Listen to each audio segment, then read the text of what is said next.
Bonsoir à tous, vous faites bien de vous informer sur RTI2 à la une de l'actualité de ce dimanche 14 mai 2023. D'abord en Côte d'Ivoire, incursion dans le monde de club service, souvent taxé de secte. Pourquoi ces organisations? Que font-elles réellement? Réponse à toutes ces questions dans les dossiers de la rédaction. Hors de chez nous, encore des morts au Burkina Faso. 30 civils ont été tués dans une nouvelle attaque dans l'ouest du pays, des hommes intègres. Voici pour les titres. Soyez les bienvenus. Place au dossier de la rédaction de RTI2.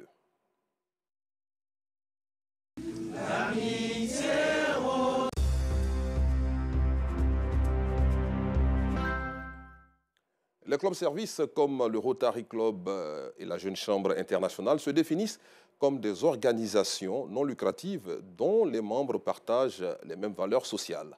Ces derniers se rencontrent régulièrement et mènent localement des actions caritatives tout en développant une sociabilité fondée sur des critères sociologiques. Cependant, les idéologies promues par les clubs-services suscitent le plus souvent des ambiguïtés dans l'esprit de plusieurs personnes. Pour en savoir un peu plus, suivons cet élément de Maïssa Kogueï.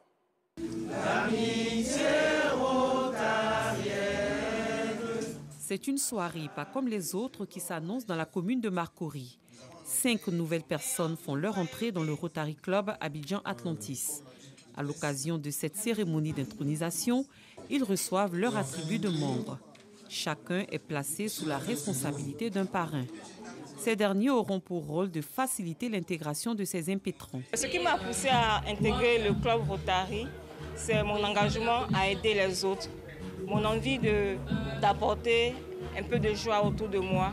Parce qu'aujourd'hui, on est conscient qu'on est entouré de personnes qui souffrent et qui ont besoin d'aide, de support. On sait qu'aujourd'hui, le club Rotary agit dans le monde pour soulager les souffrances des populations démunies et apporter des solutions. Autrefois, l'intégration dans un club-service se faisait par cooptation. Aujourd'hui, cela se fait sans grande difficulté. Cependant, des critères sont à respecter. Jusqu'à une date relativement récente, il fallait être coopté. La cooptation signifie que l'on vous a identifié comme étant un leader, quelqu'un qui impacte son domaine d'activité et qui est doté d'une bonne probité. Donc, un club peut vous approcher. Depuis quelques années, on voit quelques initiatives directes où des personnes approchent nos différents clubs pour dire, donc, moi j'ai entendu parler du Rotary. Je vois ce que vous réalisez au profit des communautés. Je souhaite donc faire partie de votre organisation. Des enquêtes de moralité sont faites à cette occasion et on s'assure que la personne qui veut nous rejoindre répond donc à tous nos critères, notamment de probité, de disponibilité d'engagement.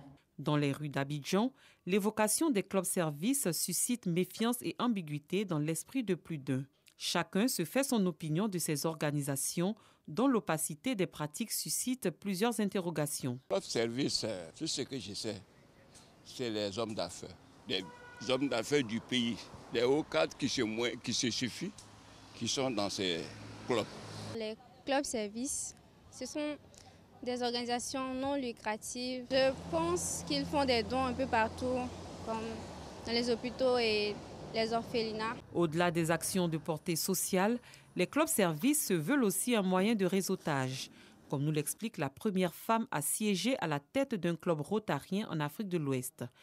Près de 30 ans après son entrée au Rotary Club, elle occupe aujourd'hui le poste de sénatrice de la République. J'ai eu l'honneur d'être nommée par le président de la République, son Excellence M. Alassane Ouattara. Il nomme un tiers des sénateurs et sont nommés des personnalités qui ont des compétences avérées dans la diplomatie, la culture, le social. Voilà. C'est grâce au travail des Rotariens sur le terrain, notamment dans l'initiative d'éradication de la polio, que j'ai été remarquée. Dans les clubs-services, on retrouve aussi des personnes issues de différentes couches sociales. Amonchi Kwao est mécanicien automobile. Il a rejoint le Rotary Club il y a 4 ans. Il y a des gens qui ne me connaissaient pas forcément, qui m'ont aidé. Donc moi, quand j'ai commencé à travailler aussi, il y a eu cet amour-là vraiment de donner, voilà, de tendre la main vraiment à ceux qui en avaient besoin. Donc c'est dans ce contexte que moi je suis rentré au Rotary. C'est au cours d'un lancement des intervilles de Korogo. Car à l'époque, le club Abidjan Atlantis avait lancé. On a eu le contact comme ça, puis bon. On nous a demandé vraiment que voilà, si vraiment on voulait vraiment être Rotary, on pouvait revenir plus tard. Le Rotary Club et la JCI intriguent autant par leurs insignes que par la philosophie qu'ils prônent. Pour en savoir davantage, nous prenons part à une réunion du Rotary Club.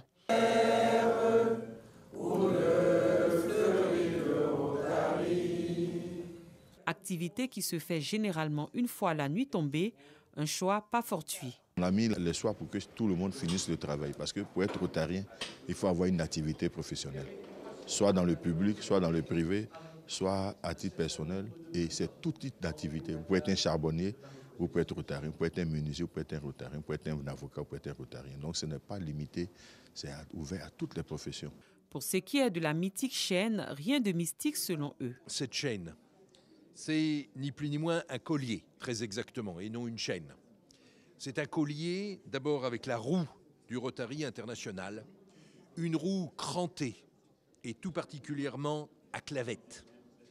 Deuxièmement, je ne suis que le maillon d'une chaîne d'éternité commencée en 1905, et ici, sur chaque barrette, le nom de mes prédécesseurs, qui tous, à leur façon, à leur manière, mais avec leur talent, ont façonné le Rotary International et ont fait en sorte d'être contributeurs à l'édifice du grand œuvre du Rotary International. En ce qui concerne la JCI, nous retrouvons les membres au siège de l'organisation. Ce soir se tient une réunion du bureau national ainsi que des formations. Une occasion pour nous expliquer la philosophie de l'organisation. Pour nous, la primauté, c'est le renforcement des capacités des jeunes, raison pour laquelle nous disons que par essence, c'est une école de formation. Mais en plus du renforcement des capacités des jeunes, nous accompagnons la communauté à travers des actions qui sont dévolues dans le programme RISE.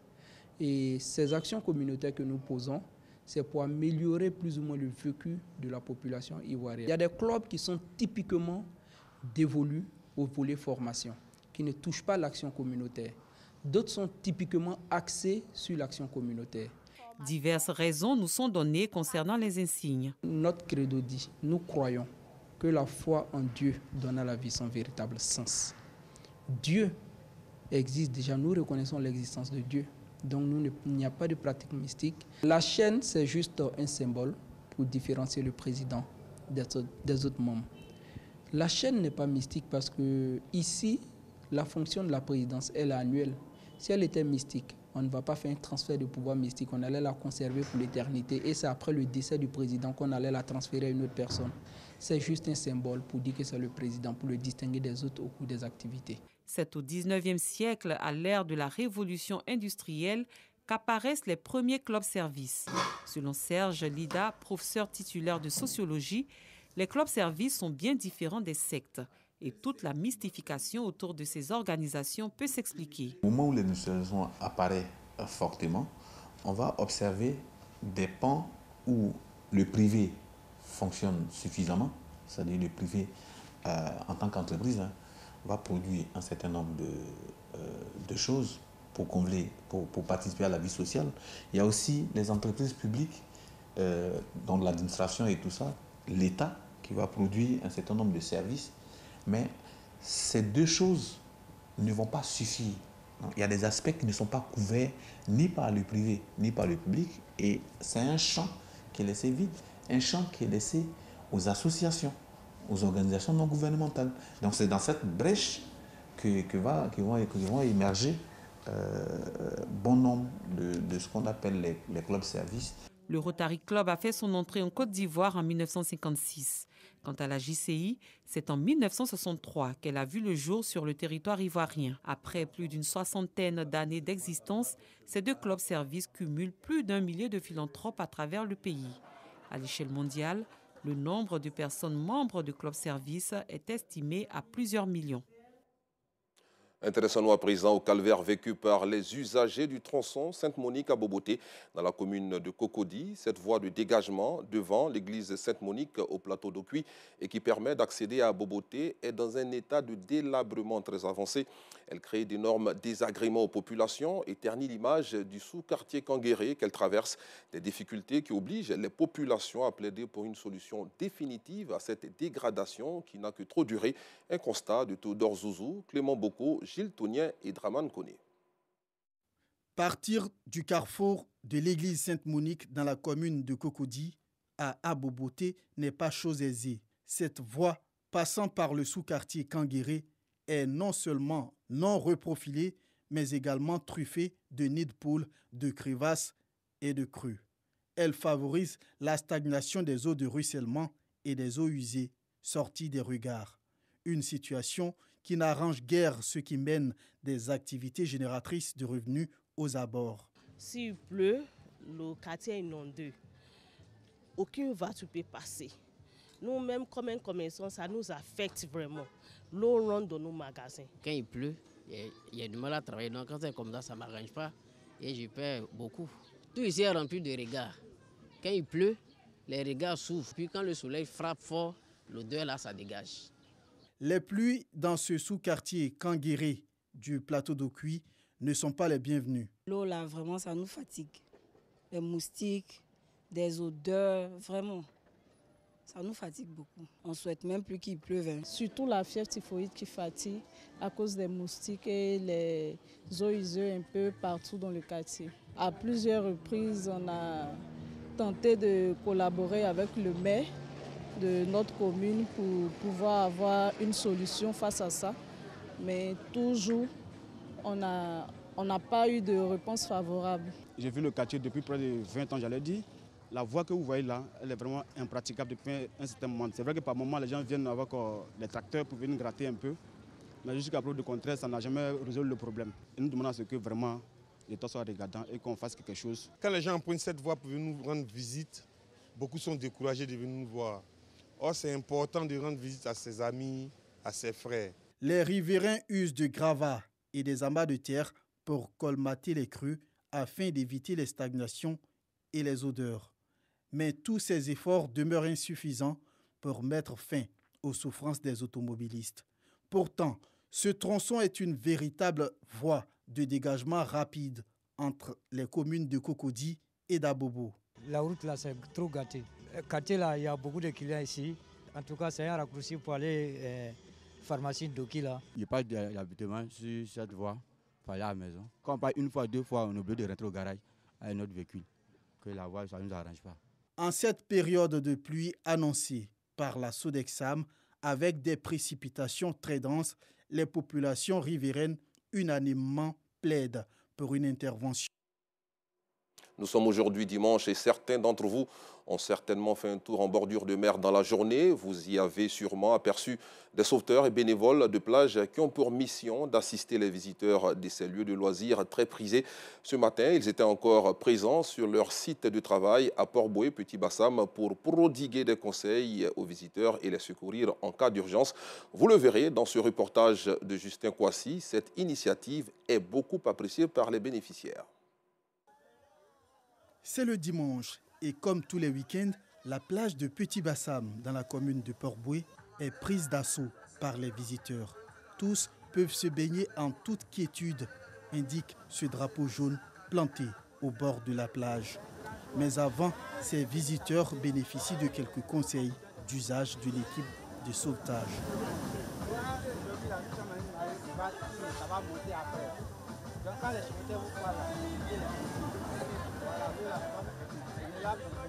Assister les visiteurs et leur porter secours en cas de noyade, c'est la mission de ces hommes en vert.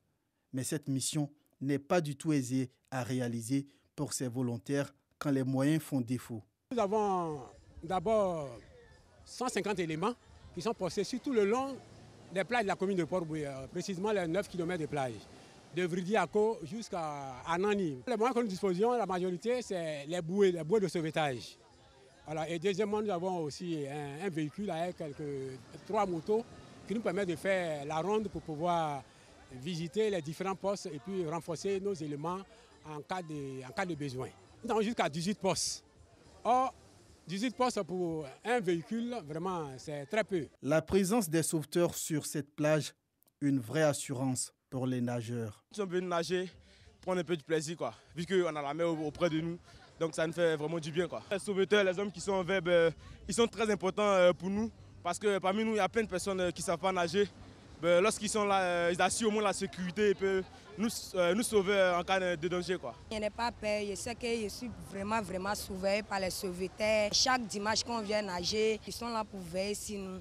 On nage comme on veut. On nous a dit de ne pas nager avec les pantalons, avec les chaussures qui sont longs. On n'a qu'à nager avec maillot de bain, avec culotte. C'est ce qu'on nous a dit, c'est ce que aussi on fait. Il n'en demeure pas moins pour Moïse Akpo, propriétaire de cet espace. Ce matin, il aménage son local pour accueillir des visiteurs. Un travail qui n'est possible qu'avec la présence de sauveteurs. Comme c'est le week-end, on fait l'entretien pour ceux qui vont venir un peu de partout pour se mettre à l'aise à la plage. Au niveau de la natation, nous avons des jeunes qui nous aident beaucoup sur la plage. Parce que sans ces jeunes-là, personne ne va se rendre sur la plage. Parce que quand on vient à la plage, c'est pour s'amuser. Et dans l'amusement, on consomme aussi l'alcool. Quand on est débordé, on peut tomber dans l'eau. Mais s'il n'y a personne pour secourir les nageurs, c'est un peu compliqué.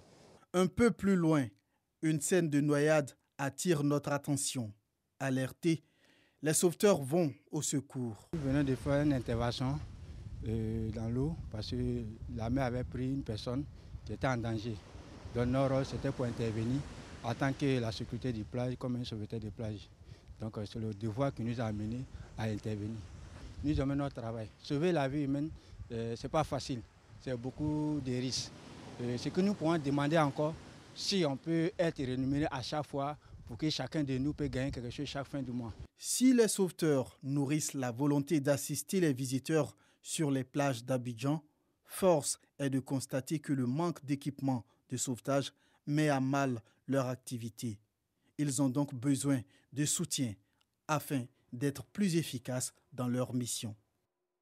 Retour dans la commune de Cocody où l'association des anciens étudiants ivoiriens de Chine 2A EIC a investi son nouveau président le samedi dernier en présence des élus et cadres de la Côte d'Ivoire et de la Chine.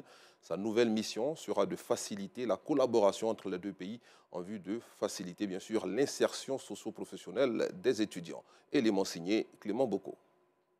Nous sommes à l'investiture du nouveau président de l'association des anciens étudiants ivoiriens de Chine, 2AEIC.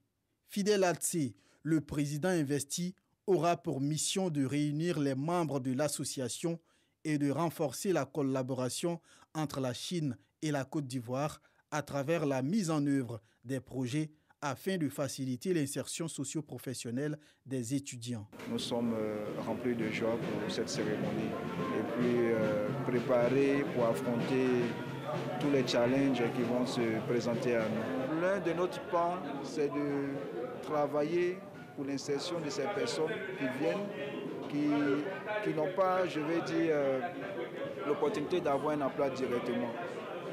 L'autre volet aussi, c'est de faire en sorte que la coopération bilatérale entre la Chine et la Côte d'Ivoire ait un appui. Parce que, étant donné que nous avons fréquenté en Chine, nous avons déjà la compétence. Nous arrivons à faire en sorte que cette coopération bilatérale entre la Chine et puis la Côte d'Ivoire puisse avoir un nouveau souffle. Après son investiture, le nouveau président et les membres de son bureau ont été présentés aux élus et cadres des deux pays. Pour les membres du bureau, c'est de leur dire que la cohésion fera la différence et tous engagés sur la même vision, je pense qu'on y arrivera. Créée en 2015, l'Association des anciens étudiants ivoiriens de Chine, 2AEIC, œuvre pour les jeunes diplômés à la recherche d'emploi après leur formation dans des pays étrangers. Le mandat du président élu prendra fin en 2025.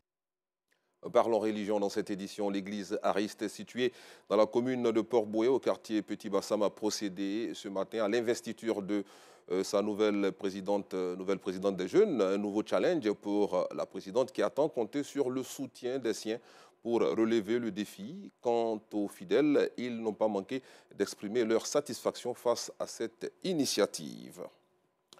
De l'autre côté de la frontière nord-est de la Côte d'Ivoire, au Burkina Faso, une nouvelle attaque a fait au moins 33 morts, tous civils, le jeudi dernier, dans le village de Youlou, dans le département de Tchériba, situé dans l'ouest du pays. L'annonce en a été faite par le gouverneur de la région. Dans un communiqué, Babo Pierre Bassinga dénonce une attaque lâche et barbare.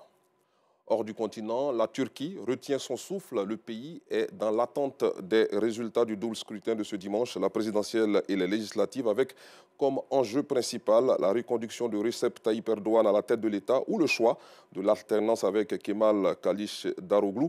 Le taux de participation est élevé. La confusion règne en maître sur les premiers résultats provenant des urnes. Le président sortant est donné en tête après le dépouillement de 75% des bulletins. Selon les médias officiels, ses partisans sont déjà dans les rues d'Ankara. Et puis, dans l'actualité internationale, toujours au Bangladesh et en Birmanie, des milliers d'habitants se sont mis à l'abri ce dimanche 14 mai avant le passage du puissant cyclone Mocha, accompagné de vents violents soufflant à près de 200 km/h. La tempête a déraciné des arbres, provoqué une importante onde de marée dans les zones côtières et emporté des maisons de tôle dans les camps des déplacés Rohingyas. Ce cyclone est le plus puissant depuis plus de 10 ans dans le golfe du Bengale. Fin de cette édition. Merci de l'avoir suivi. Excellente soirée dominicale sur RTI2.